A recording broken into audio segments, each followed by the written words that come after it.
Getting beat up by 9 guys in Syracuse, to me, there's not a whole lot of shame. Welcome to the Heel to the Face podcast. And this right here, with your hosts, Jarod Wicks, Brandon Icebreaker Clements, and Paul Boy Green Esden. It doesn't matter what your name is. And that's the bottom line.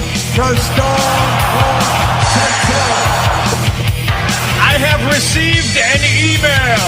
Don't forget to email the show at heeltotheface@hotmail.com. Best there is, the best there was, or the best there ever will be. Brett screwed Brett because it's what's best for business. To be the man, you gotta beat the man. The champ is here. Oh yeah, new day rock. And if you're not down with that, we got you. Oh yeah. Tweet us using the handle @HeelToTheFace. Woo! Let's get ready to suck it! The bell is rung, so let's step in the ring with your hosts, Paul, Brandon, and Jarod. I might as well tighten up with my buddy from Syracuse. The Heel to the Face podcast is on the air for the third week of October 2017 on the heels of Tables, Ladders, and Chairs. This upcoming Sunday, as you can tell, my voice, because I am still Jarod Wicks on the mic. My voice is a little bit gone, but we are going to get through today's show. We are joined, as always, with Brandon the Icebreaker Clements, and returning this week, Paul Boy Green Esden. You can find Brandon on Twitter at Icebreaker21. You can find Paul on Twitter at BoyGreen25, and you can find our program on Twitter at Heel to the Face. So we're just a few days away from Tables, Ladders, and Chairs. That makes our job very easy, having these pay-per-views like every other week, because of the fact that it gives us a lot of stuff to talk about. But either way, I'm going to start with SmackDown this past week.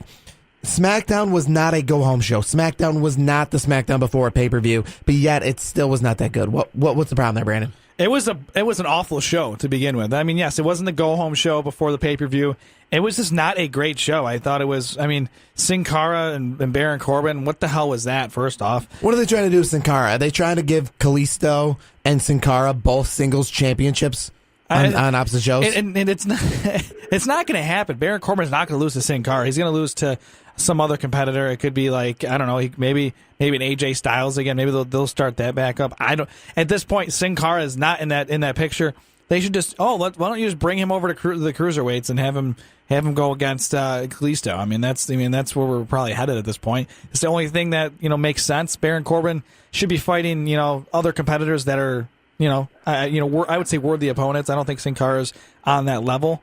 And the only highlight of the night was the beginning of the show, but it wasn't even a match. It was the Sami Zayn, Kevin Owens, and Daniel Bryan. That little promo. I thought that was really good. I thought Sami Zayn did a great job on that promo. It's good to see him. Actually, he's able to cut these promos like that. And I thought he dished it out to Daniel Bryan. I think Daniel Bryan took it pretty well. And then Kevin Owens. He steps in and does what Kevin Owens does. I thought that was the highlight of the show. The matches were lackluster. I will say I always enjoy the Fashion Files. The Pulp Fashion, I thought that was I enjoyed that. So I would say the two highlights for me at least was the promo in the beginning of the show and the Fashion Files. All right, Paul, now we're going to move to you, but we're going to talk about a different show and probably what was the highlight of the week. A positive this week. Overall, not a good show. Raw and SmackDown rarely are good shows, but definitely a highlight. For me, for a very long time, a highlight. Something that I'm still kind of it wasn't just a surprise, but it's a surprise in the sense of I don't even know how it happened, but Kane is back in WWE. We've talked about this before. We've talked about using him again in a good role at WrestleMania. So what was your takeaways? What do you think about Kane being back in WWE? I'm back and I'm better than ever. Eric Bischoff, shout out. Anywho, yes, Kane being back. This is awful timely, isn't it, boys?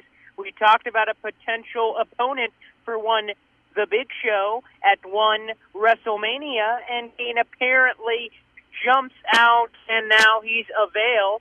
Interesting to say the least, so I'm all for it. It's a weird timing, though, because it's not right before WrestleMania. More importantly, it's right before something else. His mayoral campaign, in which he's trying to get elected, I believe, in like 3 weeks to be the mayor of Knox County, Tennessee. Yeah. What is he doing odd time on the West Coast on Monday Night Raw. That's also interesting timing as well. Yeah, I was gonna say he should be on the what do you call it, the campaign trail, so to speak. So the timing is odd.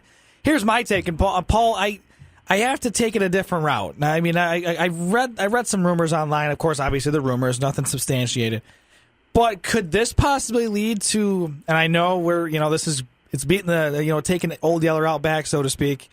Is this a possibility where we see Kane and the Undertaker, the Brothers of Destruction, retire together at WrestleMania? I mean, we saw, and it's not the retirement. Well, let me backtrack. We saw John Cena, who has been a main level superstar forever, drop down a tier to do the tag team thing, so he could propose to Nikki, so they could do that whole shish kebab and maximize the talent level on the roster. Now, Kane was never at a John Cena level. And really, I mean, at the height of his powers, he really was a what's the word I'm looking for? He just was never a John Cena. So you think you think a high end mid card? Is that where you put him? Yeah, that sounds about right. But the point is that him dropping to a tag team and doing the Brothers of Destruction, would Undertaker come back? Sure he would. The money's there, the WWE, and there's always one more match. Even though I think Undertaker has had one too many matches. By one, I mean 7. But regardless of that, I think that would be an interesting notion to do it, to kind of hang up the gloves, so to speak. But really, I think a better way to go out would be a Kane Big Show, kind of one-off, where we know they are both going out, and we don't know what's going to happen. I would prefer that over anything else. So for now, though, Kane is back, and it looks like he's a heel. All right, so this is that's a big one right here. He's back and he's not some friend. So what would you say to him versus Roman Reigns? Are you interested in that? Could that potentially be something we see at Survivor Series? It's possible. I don't know how interested I would be. I am cool with him being a heel because I'm sick of seeing him as this joke, pudgy,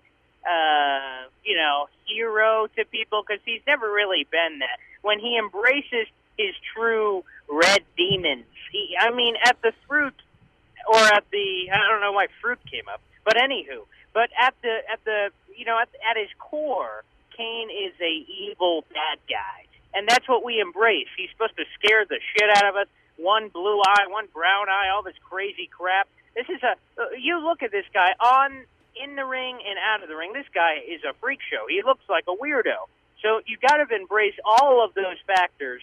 And he's a bad guy. I don't know how I would feel about Kane, Roman Reigns, because really, to put it lightly, I think it's just outclassed in terms of interest, talent, supreme level popularity. I think Roman is way up there, whether you love her or hate him. He's a very polarizing superstar, while Kane is, as we've said, lightly, he's a high-level mid-carder. So I think that the WWE could do better in terms of maximizing both players on the roster. Let me ask you this, Paul. They could have Paul. better opponents. Do you think this is their WWE's way to have Kane avenge his brother's loss at WrestleMania? Do you think this could be something along those lines?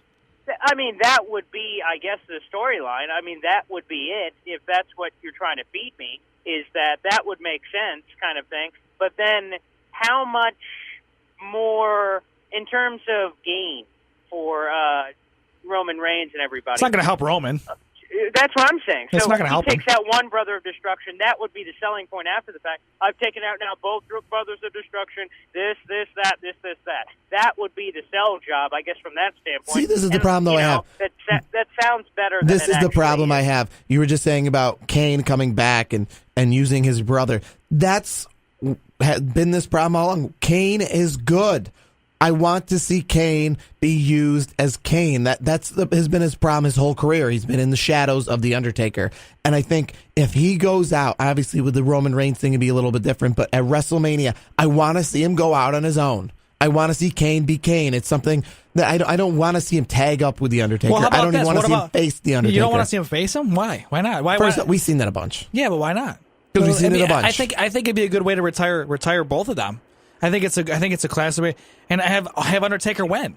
He's won every other time. I know, have him win. And they'll both ride off. The Brothers of Destruction will ride off in the sunset. Why not? So that's like have Jim Kelly retire after he's lost no, don't lose 3 straight Super Bowls. Come on back, lose 1 more, then retire. Like, no, I want to see Kane retire on a positive. You're saying retire on a good note. That's not a good note. That's him coming back and jobbing to the Undertaker again. It's a good move, a good way to do it. Because here's the thing, it's a good way to go out because they put on a hell of a show.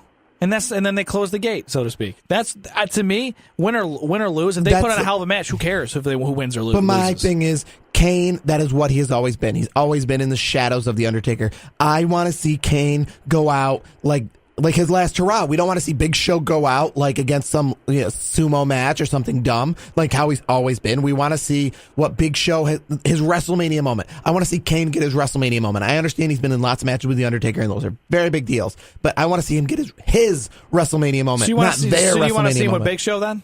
I want to see him in a way that best amplifies him, that doesn't build off of anything else. It's not like he needs we don't want to see him have to use any crutches. We don't want to see him have to use anything to build up the match. I want to see them build up Kane, pretend Undertaker never existed. Undertaker's not in the picture. That's not going to happen. I think he's had a long enough career and he's ridden the Undertaker's coattails long enough that it's time that he gets some, because when he goes in the Hall of Fame, he's a Hall of Famer. He is a Hall of Famer. Oh, he's definitely a Hall of Famer, no doubt about that. I think there's no argument there. You got to give him something of his own.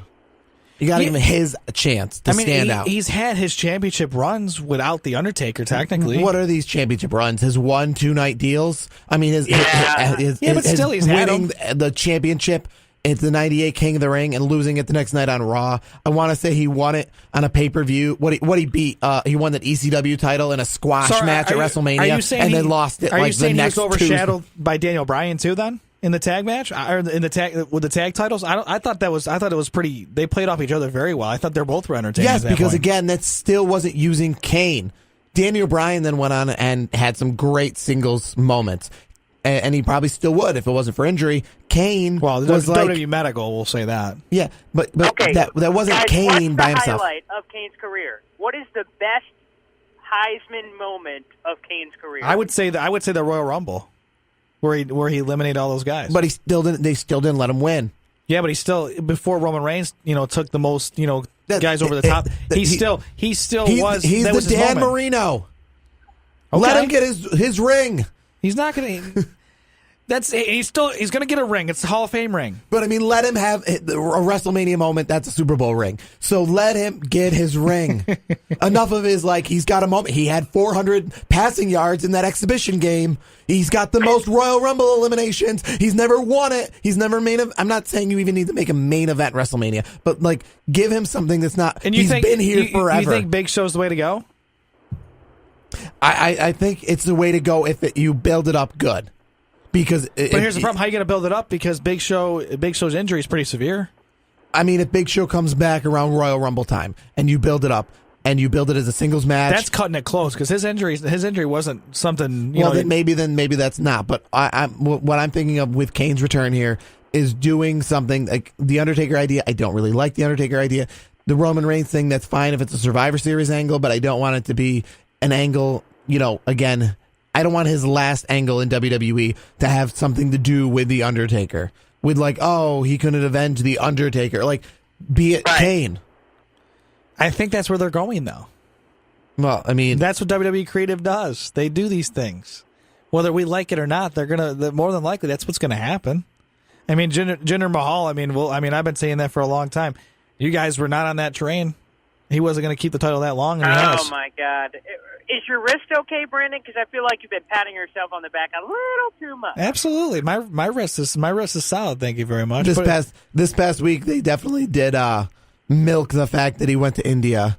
I mean, absolutely. Why wouldn't you? He's the Punjabi prince, so to speak. He's the Maharaja. I feel like they really are trying to sell that India thing, and not just in this sense, but I feel like they failed with the Great Khali. But they're like, we're not done yet. Yes, I agree. Yeah, they definitely failed. Like they with wanted that India thing so bad that they're like, well, the Great Khali couldn't do it, but we got to come up with somebody else. We want to try again. We want to do this India thing. It was a great idea. Let's try again. But you know what? This has made him into a good competitor. I think this putting the championship on him has made him. I think he's. I mean, at first we're all like, "What the hell is this all about?" I think since he's had the title, he's